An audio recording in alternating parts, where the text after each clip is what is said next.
కాపుల కోసం పార్టీ పెట్టా అని చెప్పేసి కాపులకి ఏదైనా న్యాయం చేయాలి అని చెప్పేసి పవన్ కళ్యాణ్ గారు చెప్తారు. పవన్ కళ్యాణ్ గారు ఏం చెప్తున్నారు, ఏ రోజున కాపుల కోసం ఒక్క పని గురించి కూడా ఆయన ఏ రోజు ఏ డిమాండ్ని కాపుల కోసం అడిగింది కూడా లేదు. కాపులు ఆయన్ని నెత్తి మీద పెట్టుకున్నారు, నెత్తి మీద పెట్టుకుని మోస్తున్నారు. కానీ ఈ రోజుకి ఒక్కరోజు కూడా కాపులది ఇది సమస్య, కాపులకి డిమాండ్ ఉంది అని చెప్పేసి ఏ రోజున గవర్నమెంట్ ముందు పెట్టారా?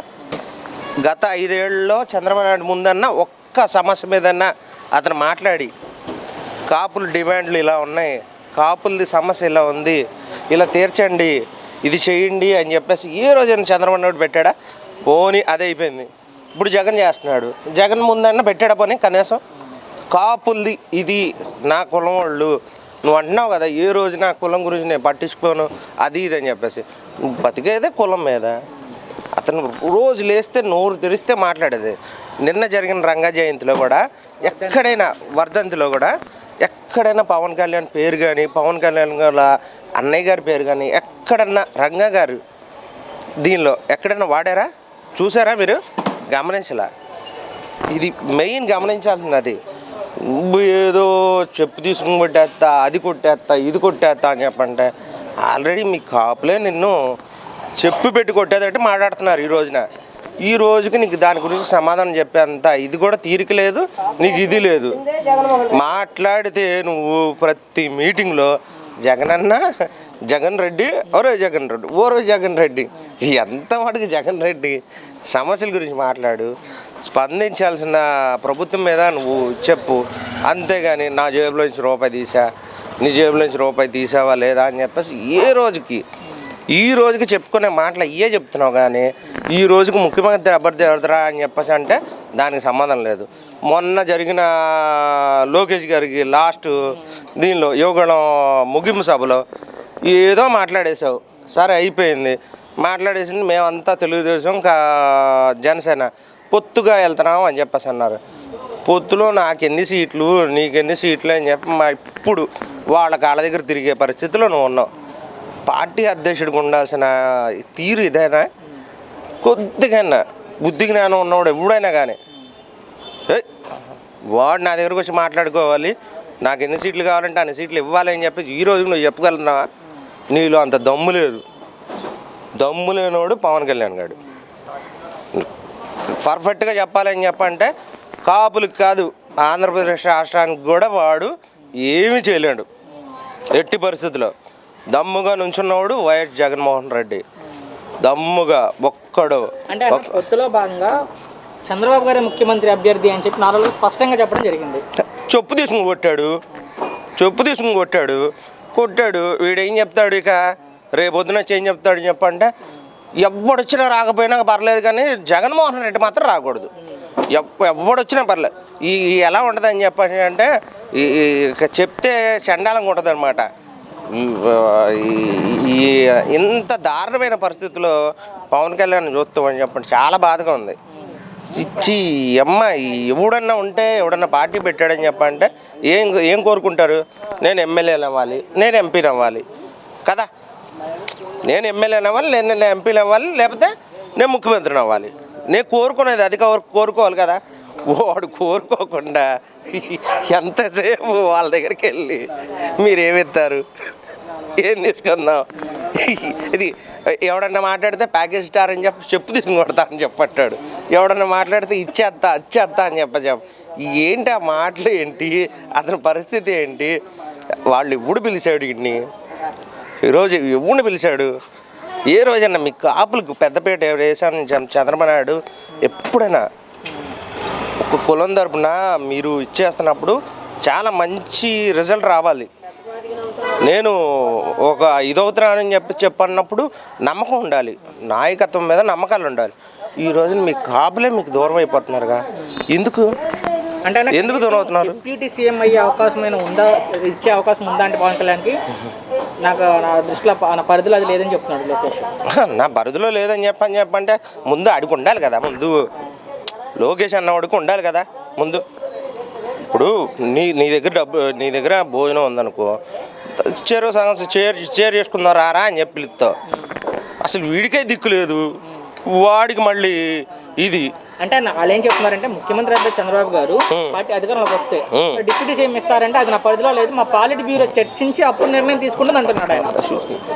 పవన్ కళ్యాణ్కి లాస్ట్కి ఏది కావాలన్నా కానీ లోకేష్ చంద్రబాబు నాయుడు భిక్ష మీద బతుకుతున్నాడు అని చెప్పేసి దాని అర్థం కదా. ఈ రోజుకి ఆ పార్టీలో ఎవడన్నా ఉంటే జనసేన పార్టీలో దాన్ని సీరియస్గా ఖండించారా? ఖండించలే, ఇంత మటుకు ఖండించలే. అంటే ఒక్కసారి చూసారా వాడు ఏమంటాడు మాట్లాడితే, నా తరపున కనుక ఇలా మాట్లాడితే మీరు జనసేన పార్టీ వాళ్ళు కాదు అని చెప్పేసి ఎవరన్నారు? పవన్ కళ్యాణే అన్నాడు. ఏమన్నాడు? కోవట్లు మీరంతా అని చెప్పేసి అంటే వాడు ఒక రేటు మాట్లాడేసుకున్నాడు. ఆ రేటు గురించి మీరు మధ్యలో మాట్లాడతామేంటి, మీకేం పనిరా అని చెప్పి అంటున్నాడు. మీకు ఎందుకు మీరు మాట్లాడేది జెండా మోయండి, కావాలంటే పెద్ద పెద్ద గావు కేకలు పెట్టండి, ఈ చేయండి రా అని చెప్పి అంటున్నాడు. సిగ్గు చీరం లేకుండా వీళ్ళు అయితే ఇదవుతున్నారు. కానీ మేమైతే ఆయన్ని పార్టీ పరంగా చూడట్లేదు. పవన్ కళ్యాణ్ అన్నది జనాభా లెక్కల్లో కూడా, ఆంధ్రప్రదేశ్ జనాభా లెక్కల్లో కూడా లేడు. అంటే పవన్ కళ్యాణ్ అభిమానులు కావచ్చు, జన సైనికులు తీవ్రంగా మండిపడుతున్నారు నారా లోకేష్ వ్యాఖ్యల మీద. తీవ్రంగా మండిపడతారు, ఏదైనా చేస్తారు. అధికారికంగా వచ్చింది అదేమన్నా? అధికారికంగా రాలా. అధికారికంగా మొన్న మీరు చెప్పిన పేర్లు ఉన్నాయి కదా, ఎవడన్నా దాన్ని క్వశ్చన్ చేశాడా?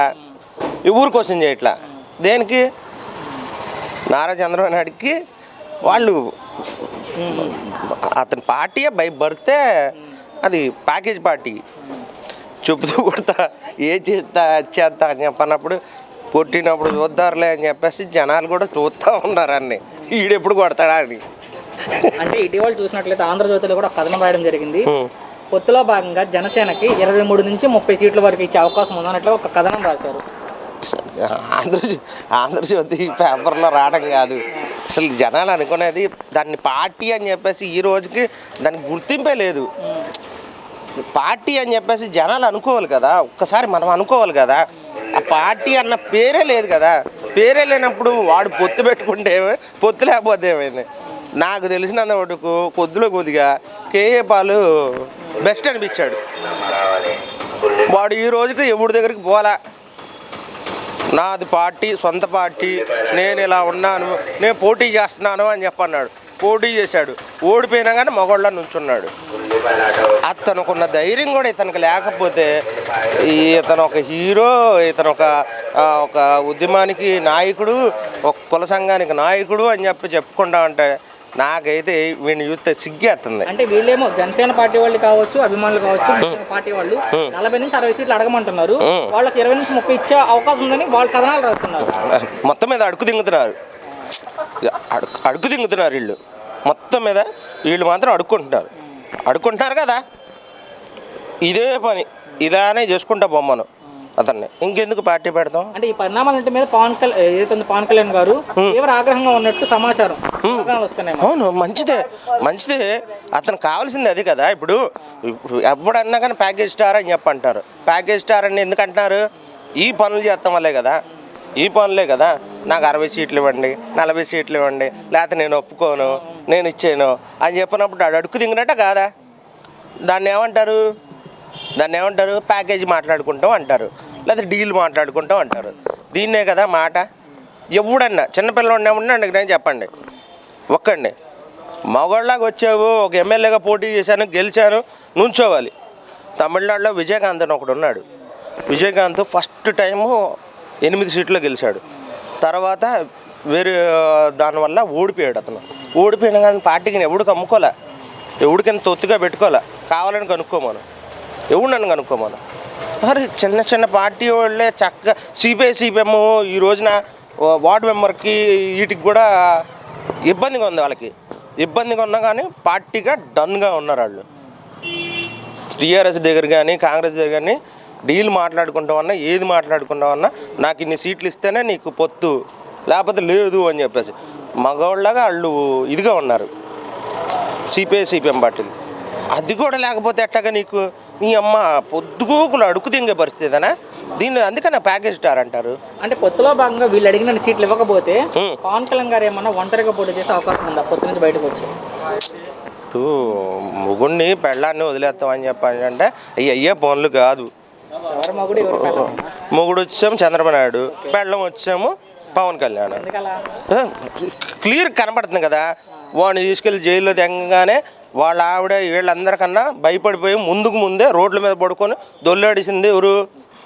మేమేమైనా దొల్లాడావా? లేదా తెలుగుదేశం కార్యకర్తలు ఎవడన్నా దొల్లాడా? ఎక్కడైనా దొల్లాడారా? ఎవ్వరు దొల్లాడలా. పవన్ కళ్యాణ్ ముందు దొల్లాడేశాడు. ఒయ్యి బాబు వామ్మో అని చెప్పేసి. ఇంతకన్నా దారుణం ఎక్కడన్నా ఉంటుందా? కొడుకు లేని బాధ అసలు వీడికి ఎందుకు నాకు అర్థం కాదు. వీడు ముందుకు ముందు వెళ్ళిపోయి వాడు జైల్లో ఉండి వాడి సంఖ వాడు నాకుతుంటే వీడు పోయి అని చెప్పంటాడు, పొత్తు అని చెప్పంటాడు. ఎక్కడ? జైలు బయట. జైలు బయట లోపలికి వెళ్ళాడు, మాట్లాడుకున్నాడు, బయటకు వచ్చాడు. మరి నీకేదో ముట్టినట్టే కదా. ఎంతకన్నా దారుణం ఉంటుంది. ఏమన్నా పార్టీ ఆఫీసులో కూర్చొని మాట్లాడుకుంటాడు ఎవడన్నా? సెంటర్ జైలు ముందు ఎవడన్నా మాట్లాడుకుంటాడా? ఇంతకన్నా దరిద్రం ఎవడన్నా ఎక్కడన్నా చూసామా మనం? ఏ పార్టీ పొత్తులైనా అట్లా జరిగినాయా? పార్టీ పొత్తు అది ఎవడన్నా చెప్తే ఎక్కడ చెప్తారు పొత్తు? మీరు చెప్పండి. పొత్తులు ఎక్కడ ప్రకటించుకుంటారు? కలిసి ఇద్దరు పార్టీ ఆఫీసులో ఉమ్మడిగా మీటింగ్ పెట్టుకొని అన్నీ చేసుకొని మాట్లాడుకుంటారు.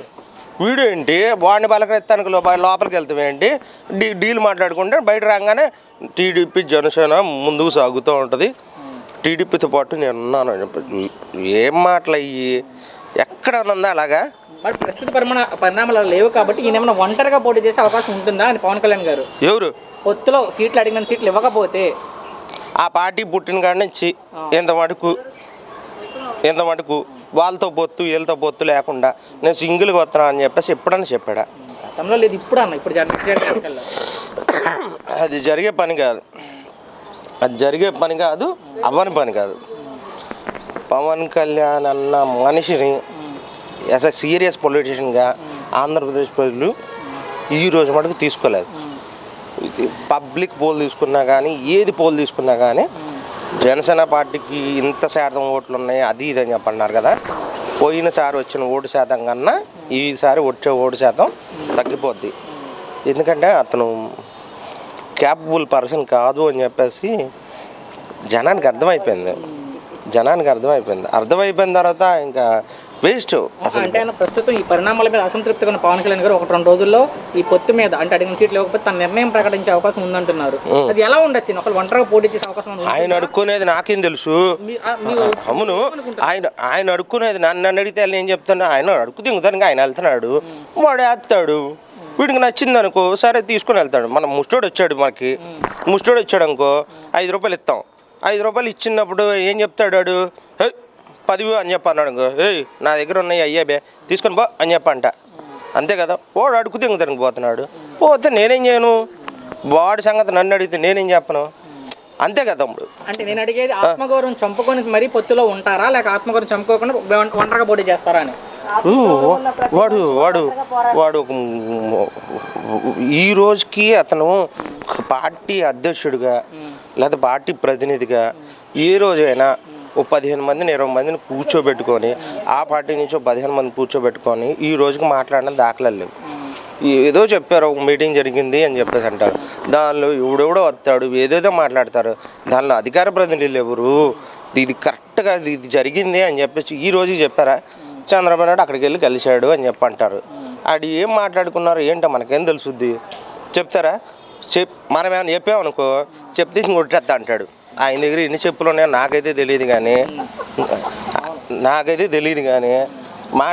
మాట్లాడిన వాళ్ళు అందరిని చెప్పుతో కొట్టేస్తానండి. యువతల వాళ్ళకి చెప్పులు లేకుండా ఉంటాయా, షూలు లేకుండా ఉంటాయా? ఖాళీగా తిరిగేవాడు ఎవ్వడు లేడు ఇక్కడ. నువ్వు అడుక్కు దిగుదానికి వెళ్తున్నావు, నువ్వు అడుక్కు ఏదైనా చేసుకో. వాడి కాళ్ళు పట్టుకొని 60 కాదు 70 తెచ్చుకొని పోటీ చేసుకో, మంచిదే. మొత్తం మీద అడుక్కు దింగేవాడివి నువ్వు. ఈ రోజుకి ప్యాకేజ్ ఇచ్చారే కదా. మరో పక్క